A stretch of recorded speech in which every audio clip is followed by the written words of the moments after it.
The crystalline peaks of Sector 7 Tau had stood silent for 3 standard years, their bioluminescent surfaces dimming with each passing cycle. The indigenous life form designation XB-447, what the human colonists called dragons, had vanished from the mountain ranges, retreating into caves that wound deep into the planet's crust where seismic sensors could no longer track them. Maya, the matriarch of the northern range, hadn't been seen since the incident. The colony's xenobiologists had marked her file as status unknown, presumed deceased. They were wrong. She lived, but she no longer soared. In the depths of the obsidian caverns, where thermal vents kept the air breathable and the darkness absolute, Maya curled around the empty nesting grounds. Her scales, once iridescent with reactive proteins that shimmered across the electromagnetic spectrum, had dulled to a matte charcoal. The bioluminescent patterns along her spine, the same ones that had called her young to her side, flickered irregularly, like a failing power cell. The plague had come with the second wave of human colonists. Not intentionally. The xenobiologists had been careful, or so they thought. But microorganisms didn't respect quarantine protocols when cargo ships landed in dragon breeding grounds. The pathogen, later identified as a mutated form of Pseudomonas aeruginosa that had evolved in the ship's recycling systems, found the dragon hatchlings' semi-permeable egg membranes to be perfect hosts.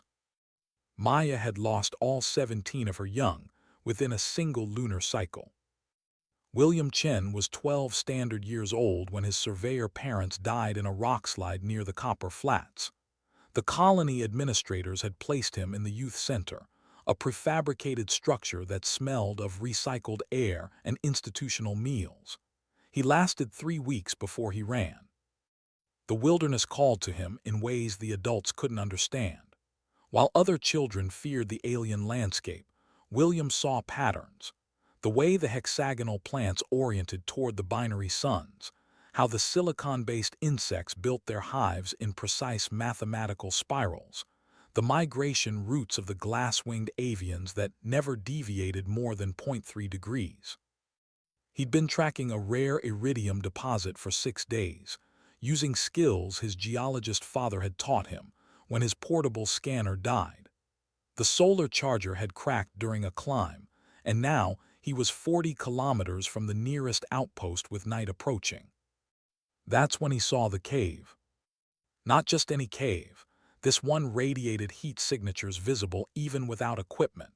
Steam rose from its entrance, and the rocks around it had been worn smooth by something large that had passed through regularly. William knew the xenobiology reports. He knew what lived in caves like these. He also knew he'd freeze to death if he didn't find shelter before the temperature dropped to -40°C. The boy stepped inside. Maya sensed the intrusion immediately. The thermal signature was wrong, too small, too warm, the metabolic rate too fast. Not a dragon, not even close to dragon mass. Human. Her optical sensors, capable of detecting individual photons, adjusted to the darkness.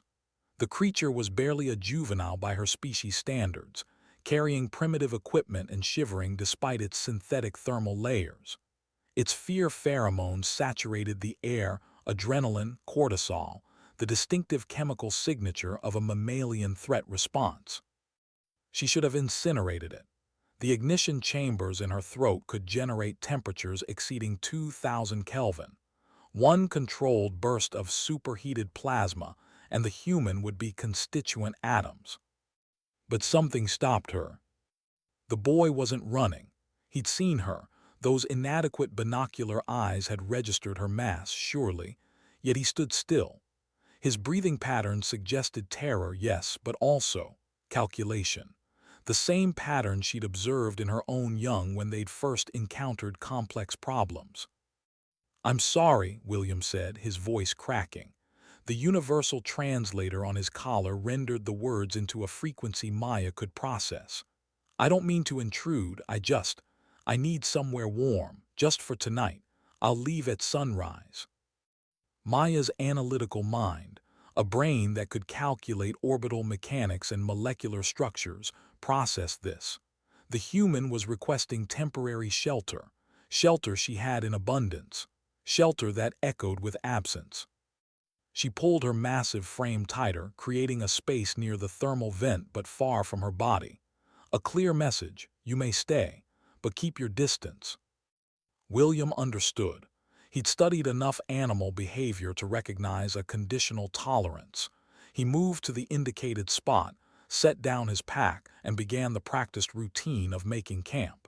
He didn't stare, didn't take out recording equipment, didn't do any of the invasive things the xenobiologists did. He simply existed in her space, respecting it. The night stretched long. William's chronometer told him dawn was still 8 hours away. He couldn't sleep, not with a creature that massed approximately 14 metric tons resting 20 meters away. Instead, he watched. Maya's scales were extraordinary up close. Each one was a complex structure, layered with what appeared to be metamaterials that could selectively reflect or absorb different wavelengths. Her wings, folded against her sides, showed a skeletal structure made of something stronger than carbon fiber. His father would have called it a natural composite material beyond current human engineering. But it was the sadness that struck him most. Even without understanding dragon psychology, William recognized grief. It was in the way she curled around empty space, the irregular pulse of her bioluminescence, the occasional low-frequency sound that rattled his chest, not a threat, but a lament. "You lost someone," William said quietly, not expecting understanding. "I did too, both my parents 3 weeks ago." Maya's optical sensors fixed on him. The translator couldn't convey emotional nuance, but the tone carried through. The boy continued, more to himself than to her. "The colony director said I should process my grief in the youth center, with counselors and support groups and scheduled crying sessions, but that's not. They want to put grief in a box, make it manageable. But grief isn't manageable, it's huge. It's all-consuming. It needs space." He gestured at the vast cavern. "I think maybe you understand that better than humans do." Maya's intelligence was not human intelligence, but it was intelligence nonetheless. Her species had developed sentience along a different evolutionary path, one that valued thermal dynamics over tool use, electromagnetic perception over language, collective consciousness over individual achievement. But consciousness recognized consciousness, and grief recognized grief. She uncurled slightly, her massive head lowering to William's level.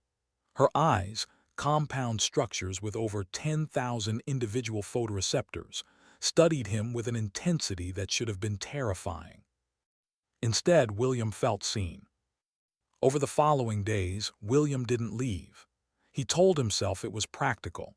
He'd twisted his ankle during a climb, and the cave was warmer than any shelter he could build. But practicality was an excuse. The truth was Maya. He began to understand her patterns. The way she oriented her body toward the empty nesting grounds at specific times, probably matching the circadian rhythms her young would have followed. How she occasionally released bursts of bioluminescence in complex sequences, perhaps the same patterns she'd used to communicate with her hatchlings. The careful way she'd bring back prey from her hunts and leave a portion near William's camp. She was feeding him, caring for him.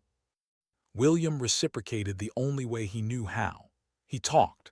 About his parents, about Earth, a planet she'd never heard of, about the loneliness of being the only one who seemed to understand that grief wasn't something to overcome but something to carry. He also began to help. When he noticed her western wing had damage to its membrane, probably from scraping against cave walls in the darkness, he used his medical kit to clean the wound with antiseptic. Maya allowed this, remaining motionless as the small human tended to her with surprising gentleness. When his supplies ran low, William made trips to the outpost, always returning. The colony administrators marked him as located but uncooperative. They didn't understand. How could they? 3 months passed. The change came slowly, like sunrise on a clouded world. Maya's scales began to regain their iridescence. Her bioluminescent pattern stabilized. She started spending more time outside the cave, stretching her wings in the double sunlight. William noticed she'd fly in expanding circles, each day reaching a bit further but always returning before dark, always checking that he was still there. One evening, as the binary suns set in their spectacular twin cascade of orange and violet, Maya did something unprecedented.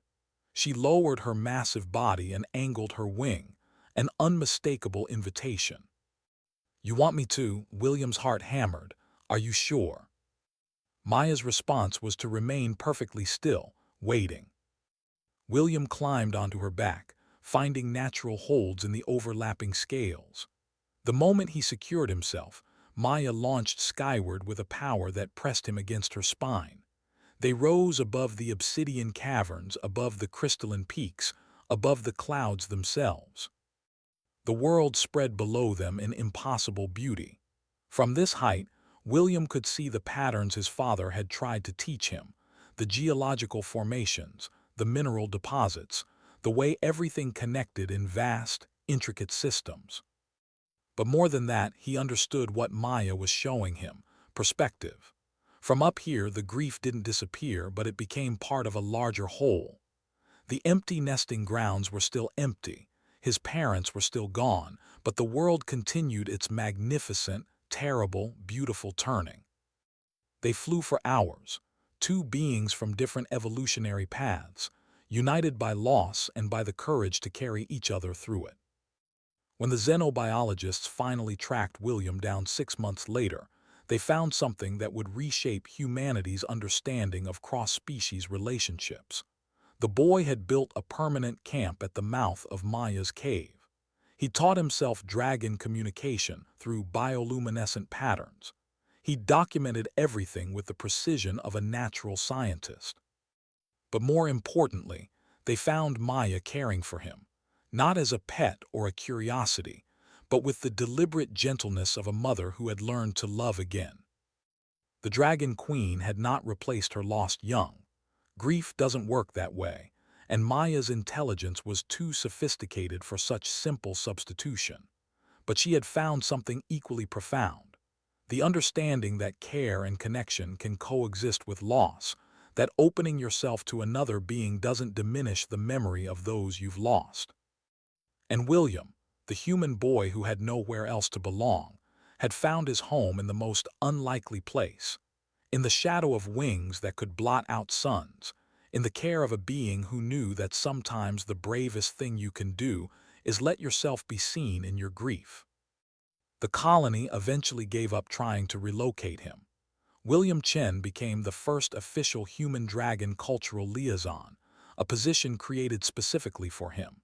He would grow up between two worlds, fluent in both human language and the electromagnetic songs of dragons, forever changed by the night he chose warmth over fear. And Maya, she flew again, her scales brilliant against the alien sky, carrying with her always the knowledge that even the deepest grief can, with time and connection, transform into something like hope.